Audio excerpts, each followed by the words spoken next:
She's the other woman on the presidential ballot, a doctor and the Green Party's 2012 candidate for president. This year, Dr. Jill Stein is back on the campaign trail once again, the Green Party's presidential nominee. Dr. Stein, welcome to Fox News Sunday. Good to be with you, Chris. Let's start with your platform in this campaign. We're going to put it up on the screen.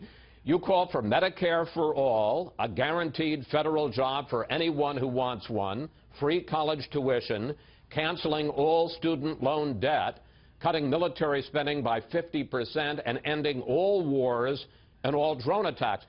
Dr. Stein, how much will that cost, and how are you going to pay for it? So let me say first, we don't call for ending all wars, but we call for ending these catastrophic regime change wars that have cost us $6 trillion by the time we've paid for the health care of our wounded veterans. That's according to a recent Harvard study. And remember, this is half, more than half, of our discretionary budget. So that's part of how we pay for things. Another way we pay for things, in fact, we call for a Green New Deal, an emergency jobs program to fix the emergency of climate change. And the great thing, Chris, is that this program pays for itself. And I can say this as a medical doctor, it turns out we get so much healthier by eliminating fossil fuel pollution. 200,000 deaths every year, in fact, from fossil fuel pollution. We get so much healthier that the savings in health care alone is enough to pay for the green energy transition. Now, the Washington Post... And something like... Well, let me just pick up. The Washington Post is a pretty liberal newspaper.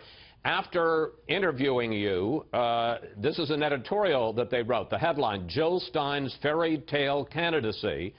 And in it, they said this: Jill Stein's policy ideas are poorly formed and wildly impractical. Dr. Stein, that's not good. Well, I think they called me actually a fairy tale campaign, to which I would answer, in fact, we are living with a couple of nightmare campaigns right now that the American people object to at absolutely unprecedented levels. The American people are saying that politics as usual has been throwing them under the bus, and in fact the two major party candidates have the highest ratings of disapproval and distrust of any candidate anywhere at any time throughout our history. So what I'm saying is what the American people are calling for.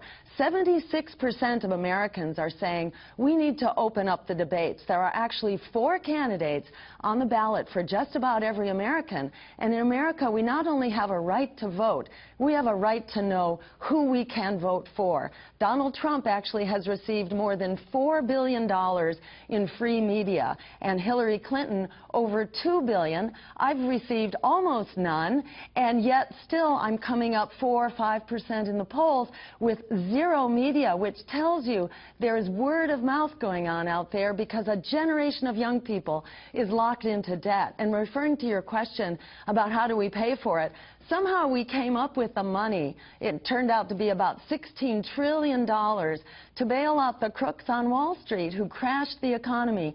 Isn't it time that we bail out an entire generation that's basically been locked in debt, doesn't have the jobs to earn their way out of that college debt? What is more important to us than liberating a generation who can lead the way forward, not only on our economy, but in all of the social issues that we have in front of us? It's always been young people. Let me pick up on another aspect of your plan, and that's the foreign policy aspect. You call for cutting Pentagon spending in half. You would like to eliminate, you say you would like to eliminate, although you have a caveat there, you may not be able to, all military bases, U.S. military bases around the world. Question, how would you fight ISIS? Very good point. We would not continue to do the same thing that has failed catastrophically since 9/11, since the trade towers came down. Because what have we done with this $6 trillion, mind you, for just Iraq and Afghanistan alone, which, by the way, costs every American household $50,000 for those 2 wars alone? What have we done with this policy of regime change, this war on terror? Okay, but how would you fight ISIS? We've created failed states, mass refugee. I'll tell you in one sec, failed states, mass refugee migrations, and worse terrorist threats, which is the point. It's not getting better. Every terrorist cause we've been fighting has only been increased and gotten stronger by dropping bombs and shooting them up with bullets. We need a weapons embargo to the Middle East, since we are supplying the majority of weapons which get out to all sides. We call for a weapons embargo, and we call for a freeze on the funding, including our allies. Hillary Clinton identified the Saudis as still the major funder of what are you going to do about terror around ISIS the world? And the people in Iraq and Syria who have also now developed plans? They have struck in the United States, they've struck in France, they've struck in Belgium and a number of other places. How are you going to protect us from them? So one thing we have to do is not keep doing what we've been doing, which has only made them stronger. Each terrorist threat has gotten worse. We created ISIS out of the chaos of Iraq. So let's not keep doing a proven I understand what you say we shouldn't do. What should we do? That's why we're calling, yes.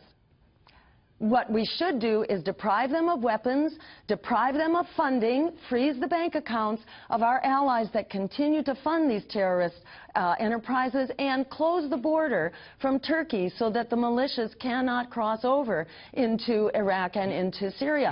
We created this problem by funding it, by arming it, we and our allies. Remember, this goes back to Afghanistan, where we created this in order to fight the Russians and the Soviet Union by beefing up the Mujahideen and creating this international terrorist enterprise. I think a lot of people are going to question. We have to move on. The madrasas. But let me simply say, I think a lot of people are going to question whether we were responsible for Al-Qaeda and we were responsible for ISIS. But let me move on, because you talked about the fact that you said... This is why it should be debated, Chris. Well, that's why we have you. That's why we're having you on the show, because the American people are not happy with the way it's going right now. Let me ask. Well, I think. Let me ask you, if I may, about Hillary Clinton, because you talk about hers as a nightmare candidacy. You've said some pretty tough things about her. You've said that she has had a horrific career. Your words. You say that she's too big to jail. What's wrong with Hillary Clinton? Well, what I said about Hillary Clinton is that she cannot be the good guy in the white hat while Donald Trump is the bad guy in the black hat. Donald Trump says despicable things, but Hillary Clinton, unfortunately, has a record for doing many terrible things. Donald Trump talks about deporting Muslims. Unfortunately, Hillary Clinton has been bombing Muslims. 1 million people killed in Iraq alone, and we've only created a greater catastrophe there.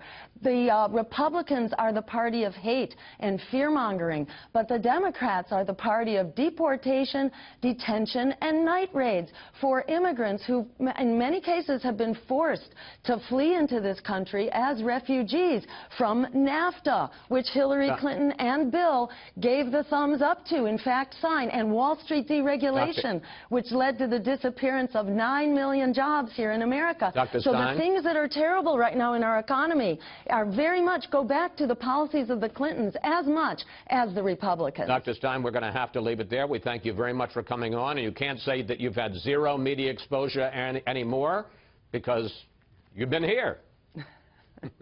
Thanks so much. And I appreciate it, and I look forward to getting into the debates so the American people can hear the full story. Thank you.